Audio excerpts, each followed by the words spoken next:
कैसे आप सब लोग। Welcome to this video. So guys, आज इस वीडियो में हम बात करने वाले हैं B pharmacy 6 semester herbal drug technology. तो यहाँ पे यूनिट सेकंड हम शुरू करने वाले हैं आज।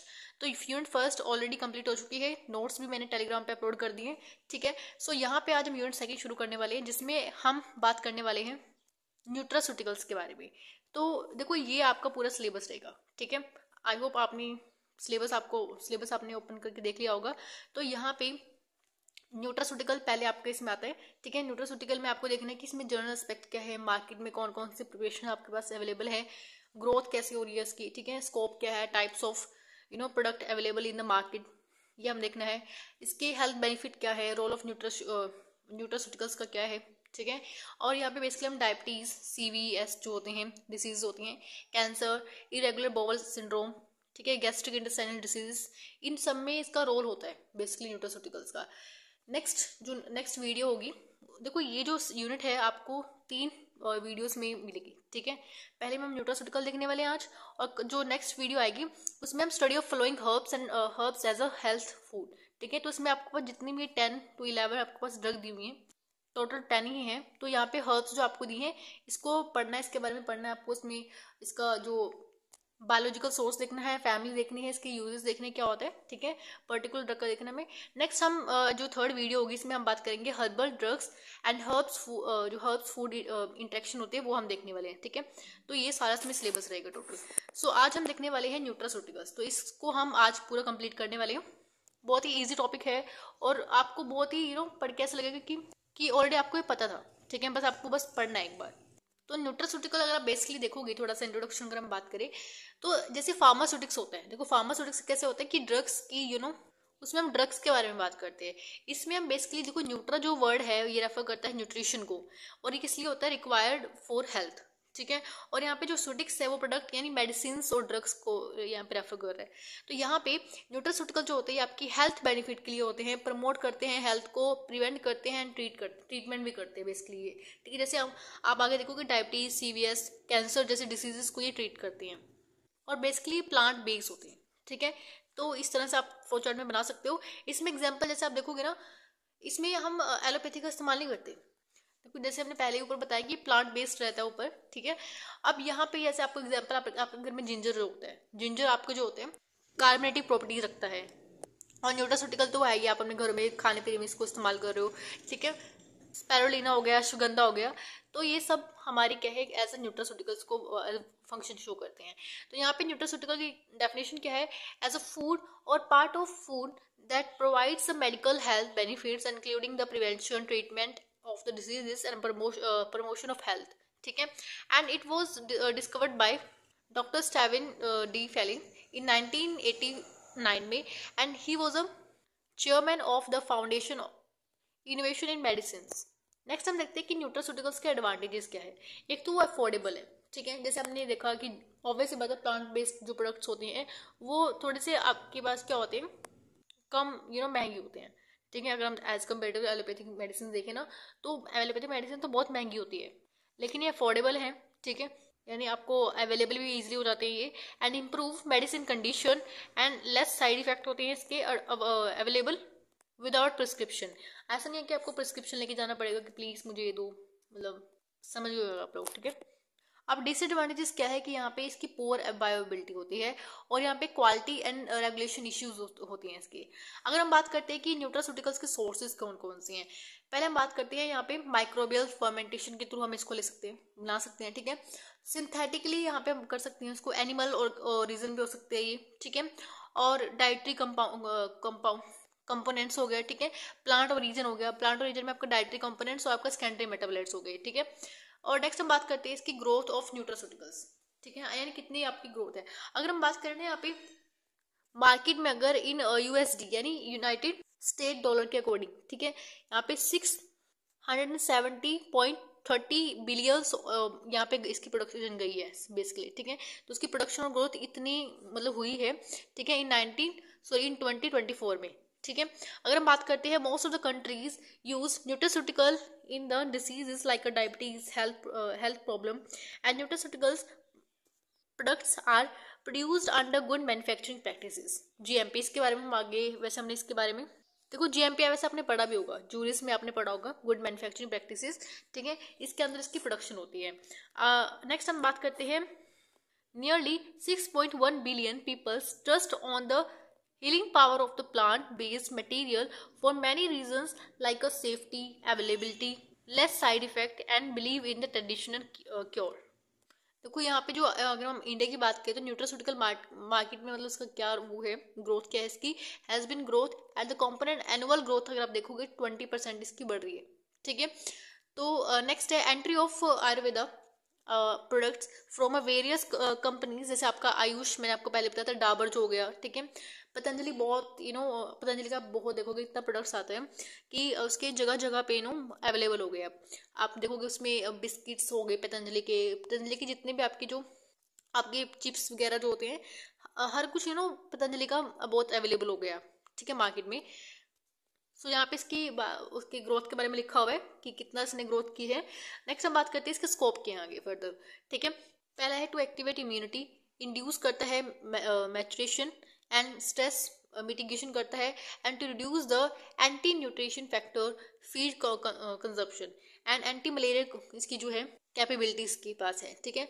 यहाँ पे स्कोप थोड़ा और आपको डेप्थ में बता दिया कि स्कोप में आपके एलर्जी कंडीशंस, CVD, ठीक है, इसको हम पढ़ने वाले आगे।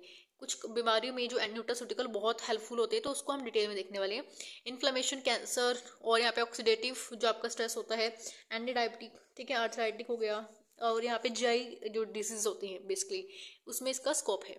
अगर हम बात करते हैं टाइप ऑफ न्यूट्रास्यूटिकल्स, तो यहाँ पे अवेलेबल इन मार्केट कौन कौन से हैं, पहला है फंक्शनल फूड और दूसरा है फंक्शनल बीवरेज। ये बीवरेज जो यहाँ पे ड्रिंक को रिप्रेजेंट करता है, जो ड्रिंक वाली जो हम पीते हैं ज़्यादातर, और यहाँ पे डाइटरी सप्लीमेंट्स। अब यहाँ पे फूड में आपका जैसे आप देखोगे, मैंने आपको पहले बताया था, जैसे आप पतंजलि कितने सारे वो आते हैं प्रोडक्ट्स आते हैं, जैसे आपका यहाँ पे अनाज हो गए, ठीक है, आपका पतंजलि का आटा, पतंजलि के चावल, पतंजलि के ही टाइप ऑफ यहाँ पे ऑयल्स हो गए, स्नैक्स हो गए, ठीक है, बिस्किट्स वगैरह, तो ये सब यहाँ पे फूड अवेलेबल है हमारे मार्केट में।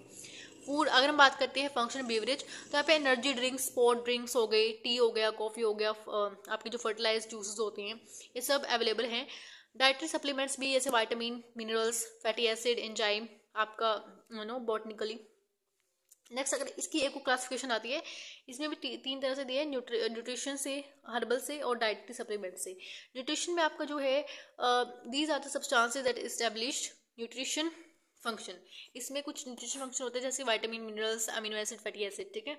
बाकी थोड़ा वाइटामिन ए को के को थोड़ा सा और डेप्थ में बता दो कि देखो वाइटामिन जो ए है ये आपका एंटीऑक्सीडेंट है, ठीक है, आपका essential for the growth and development है। विटामिन के आपका ये ब्लड क्लॉटिंग में हेल्प करता है, कैल्शियम आपको पता है आपके बोन्स के लिए, टीथ के लिए उसको स्ट्रेंथनिंग प्रोवाइड करता है। अब नेक्स्ट हम बात करते हैं हर्बल्स क्या होती है। हर्बल्स में बेसिकली आपका जो ये भी आपका क्लासिफिकेशन के अंडर आता है। हर्बल्स में आपका जो एलोवेरा जेल होती है, ठीक है, गार्लिक हो गया, जिंजर हो गया, इस तरह की जो प्रोडक्ट है।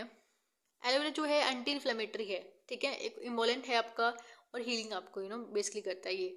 और गार्लिक आपका एंटीबायोटिक है, एंटी फंगल है, ये आपका जिंजर कार्बोनेटिव हो गया, एंटीमेटिक हो गया, ठीक है।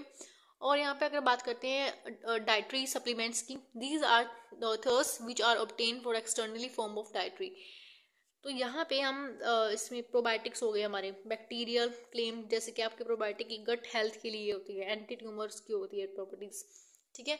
नेक्स्ट हम बात करते हैं यहाँ पे role of nutrition, so role of nutraceuticals.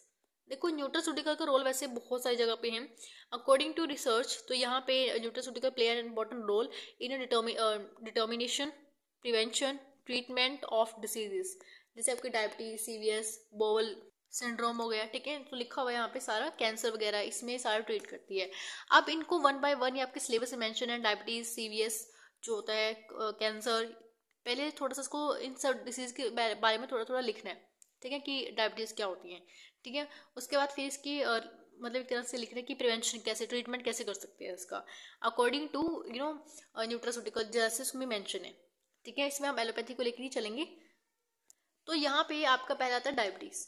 तो it is a metabolic disease होती है in which the blood sugar level यानी हाइपर ग्लाइसेमिया में हो जाता है, ठीक है, एंड यहाँ पे प्रोलॉन्ग पीरियड ऑफ टाइम, ठीक है, and can be damage nerves को, आईज को, किडनीज को and other organs if not treated, and can cause due to their lack of insulin type 1 में, टाइप 2 में क्या होता है, does not uptake of glucose, ठीक है। तो ये आपको इसके बारे में तो अभी लिख ही दोगे डायबिटीज के बारे में, ठीक है, क्योंकि आपने ऑलरेडी इतनी बार पढ़ा हुआ है, 6 सेमेस्टर में आप हो गए हो, तो ऑब्वियस बात आपको पता होगा, ठीक है।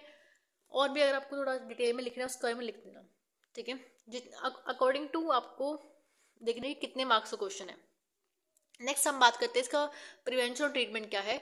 तो यहाँ पे हम आइसोफ्लोविन्स का इस्तेमाल कर सकते हैं, omega 3 fatty acid, dietary fibres का इस्तेमाल कर सकते हैं। अब ये कैसे कर सकता है, देखो आइसोफ्लोविन जो होता है improve the function of pancreatic beta cell, ये बीटा सेल के ऊपर काम करता है, ठीक है। स्टिमुलेट करता है of the glucose Uptake, effective in type 2 diabetes mellitus, ठीक है। यहाँ पे इसका जो एग्जाम्पल आपको दिए हैं, एपिजेन जो होता है ये production of beta cell from the damage, ठीक है, ये बीटा सेल को डैमेज होने से बचाता है। ये आपका ऑरेंज के ओनियन के अंदर होता है बेसिकली। नेक्स्ट आपका एप्टाटाइलिन आता है, इसमें enhance the beta cell function and इसको resulting in an increase the insulin concentration. Next हम बात करते हैं ओमेगा 3 फैटी एसिड, ये भी आपका डायबिटीज को ट्रीट करता है, reduce glucose tolerance in the patient and insulin is required for synthetically long chain and 3 fatty acid. And यहाँ पे जो इसके एग्जांपल यह है बेरी अल्फा ल्यूटिनिक एसिड। नेक्स्ट हम बात करते हैं डाइटरी फंक्शन की। डाइटरी फंक्शन में बेसिकली क्या होता है, रिड्यूस डायबिटीज रिस्क, इसको हम रिड्यूस कर सकते हैं, इंप्रूव इंसुलिन सेंसिटिविटी। नेक्स्ट हमारे पास डिजीज आती है सीवीडी की, इसमें कार्डियोवैस्कुलर की डिसीज होती है और is a group of disorder of heart and blood vessels, ये बेसिकली हार्ट और ब्लड वेसल्स के रिगार्डिंग होती है, ठीक है। इसमें आपका फर्दर और डिसीज आती है, जैसे आपकी हेल्थ जो हार्ट फेलियर हो गया, ठीक है, सेरिब्रोस्पाइनल डिसीज हो गई, इसमें तो स्ट्रोक बोल देते हैं, बीपी यानी बीपी बढ़ जाना, हाइपरटेंशन, पेरिफेरल वेस्कुलर डिसीजेस, ठीक है। तो इसमें ये कुछ डिसीज आती है सीवीडी के अंदर। नेक्स्ट फिर आपको थोड़ा हार्ट फेल के बारे में थोड़ा बता देना कि ये क्या होता है, सेरिब्रोस्पाइनल डिसीज के बारे में आपको बताना क्या होता है, ठीक है, आपको थोड़ा पता है आपके उसके बारे में तो लिख देना इसके बारे में, ठीक है, सिंपल सी चीज़ें लिखी हुई है। नेक्स्ट हम बात करते हैं रोल ऑफ न्यूट्रास्यूटिकल, ठीक है, यानी ये कैसे सही कर सकते हैं। अब देखो यहाँ पे हम इसमें आप फ्लेवर नोट्स का इस्तेमाल कर सकते हैं, जैसे ग्रेप्स हो गया, ऑनियन हो गया, वाइन, रेड वाइन हो गया, तो इसमें फ्लेवर नोट्स बेसिकली मिलते हैं, ठीक है। ब्लॉक द एसी, जो एसी और हमारे रिसेप्टर्स होते हैं एंड सॉरी जो एसिटाइलकोलिन बेसिकली न्यूरोट्रांसमीटर जो होता है, and block the side enzyme, ठीक है, and prevent the platelet aggregation and improve blood flow. ऐसे हमारे पास फाइटोस्टेरॉइड्स होते हैं, ये आपका एक तरह से जो डाइटरी कोलेस्ट्रॉल होता है, block the Uptake of the well facilitating it's excretion from the body and prevent the coronary heart diseases, जैसे आपका यहाँ पे सीटोस्टेरोल हो गया। डाइटरी फाइबर्स में अगर हम बात करें यहाँ पे, due to the soluble fibre fruits help to lower the bad fat and maintain blood sugar level and insoluble fibres help in the removal of toxic cholesterol. Next हम बात करते हैं कैंसर की। कैंसर आपको पता है यहाँ पे जब हमारे बॉडी में अनकंट्रोल्ड ग्रोथ होती है सेल की, एबनॉर्मल सेल डिवीजन होती है, ठीक है, अनकंट्रोल्ड वो भी, and destroy the body tissue. And cancer is a major public health problem in the developing countries, almost in millions new cancer patient recorded in 2020, ठीक है, and there are more than 100 types of cancer, ठीक है। तो यहाँ पे हम treat कैसे कर सकते हैं, फ्लेवोनोइड्स का, लाइकोपीन्स का, ठीक है, और फाइटो एसिनेज का हम इस्तेमाल कर सकते हैं इसमें। तो यहाँ पे फ्लेवोनोइड्स आपका कैसे आता है, ये found in the citrus fruit, जो आपके सिट्रस फ्रूट होते हैं उसमें आपको मिलता है basically, and protect against cancer and act as antioxidant and have a chemo preservative properties. Next हम बात करते हैं, नेक्स्ट इसमें ये जो होता है ये भी आपका फ्रूट्स में मिलता है, गुआवा हो गया, पपाया होगा, ठीक है, वेजिटेबल्स हो गए, टमाटो, पोटैटो, ये प्रिवेंट करता है कैंसर को and active affecting the effect via diseases, oxidative and other damage to the DNA। Next यहाँ पे आपका आता है फाइटो एसिनेजेस, इसमें आपका फाउंड इन आपका जो पाम, पियर, ऑनियन, टी हो गया, इसमें मिलता है, and active effect for the prevention of the breast cancer, ठीक है। नेक्स्ट हमारी डिसीज आती है इरिटेबल बाउल सिंड्रोम, इसको हम IBS के नाम से भी जानते हैं, ठीक है। तो यहाँ पे आपका अल्सरेशन हो जाता है, इसके अंदर अल्सरेशन, कोलाइटिस, ठीक है, क्रेब्स डिसीज हो जाती है यहाँ पर, इसकी वजह से यहाँ पे इन्फ्लेमेशन बाउल डिसीजेस बेसिकली है ये, ठीक है, इन्फ्लेमेशन बेसिकली इसमें देखने को मिलती है। और irritable bowel syndrome is a common disorder that are affecting the large intestine and syndrome including gas, आपका डायरिया हो सकता है, कॉन्स्टिपेशन हो सकता है, क्रैम्पिंग वगैरह, जो भी लार्ज इंटेस्टाइन के रिगार्डिंग जो भी होती हैं हमारी डिसीजेस उसके बारे में बेसिकली बात की है। तो वेरियस ड्रग्स यहाँ पे हम इस्तेमाल कर सकते हैं, जैसे पॉलीफिनोल हो गया, अमीनो सैलिसिलिक एसिड हो गया, करक्यूमिन हो गया। तो यहाँ पे पॉलीफिनोल्स कैसे present in the food substances which are produce from the plant, ठीक है, and active role of immuno modulating and block the inflammatory mediators. Amino salicylic acid जो है आपका inhibit pro inflammatory cytokine and इसमें आपका जो है INF अल्फा 1 इसको हम बोल देते हैं basically, and prevent the inflammatory of the gastric mucosa. Next हम बात करते हैं करक्यूमिन। ये भी आपका कोलोन सेल्स को जो ये इन्फ्लेमेशन में हो जाती है उसको प्रिवेंट करता है, एंड यहाँ पे इनहिबिट द साइटोकाइनिन। नेक्स्ट हम बात करते हैं जो गैस्ट्रोइंटेस्टाइनल डिजीजेस है आपकी, जिसमें आपका inflammation occur in the stomach lining and inflammation due to their जो H पाइलोरी बैक्टीरिया होता है बेसिकली, ठीक है। इसके बारे में हमने पढ़ा होगा, अल्सर के उसमें पढ़ा होगा आई थिंक सो, आपका फार्माकोलॉजी में, और हमने पढ़ा भी था मेडिकैम में, ठीक है। इसमें ये होता क्यों है, स्मोकिंग की वजह से, अल्कोहल की वजह से। अल्सर के तो बहुत सारे रीजन हो सकते हैं आपके। अब देखो यहाँ पे हम ट्रीटमेंट कैसे कर देंगे। करक्यूमिन हो गया, सेप्रोनिन्स हो गया आपका, साइनोएसिस जो आपके होते हैं, इसमें हम ट्रीट कर सकते हैं इससे। करक्यूमिन जैसे बेसिकली जो होता है which is found in a curcuma longa and एक तरह से हर्ब्स है, and diseases that gastrointestinal inflammation and inhibit the growth of H pylori by the inhibition of their सिग्मिक पाथवे। सिग्मिक जो पाथवे होता है उसको इनहिबिट कर देते हैं एंड ट्रीट द वुड अल्सर और इन्फेक्शंस। नेक्स्ट हम बात करते हैं सेप्रोनिन्स की। जो सेप्रोनिन्स होती हैं आपके, they are the fruit of a Kochia and scoparia, ठीक है, having a gastroprotective properties, ठीक है। ये एक्टिवेट करते हैं म्यूकस मेम्ब्रेन प्रोडक्शन को, ठीक है। उसके बाद आपका एंड में आपका दिया हुआ है छोटा सा, ये भी प्रिवेंट करता है अल्सर और आपकी जो अल्सर को क्योर करता है बेसिकली, ठीक है। सो नेक्स्ट हमारा टॉपिक आता है herbs as a health food, ठीक है। तो इसको हम नेक्स्ट वीडियो में देखने वाले हैं, ठीक है। तो ये आपका छोटा सा टॉपिक न्यूट्रास्यूटिकल का था। सो आई होप आपको ये समझ आया होगा। तो नेक्स्ट वीडियो हम देखने वाले हैं herbs as a health food, ठीक है। And thank you for watching this video, have nice day.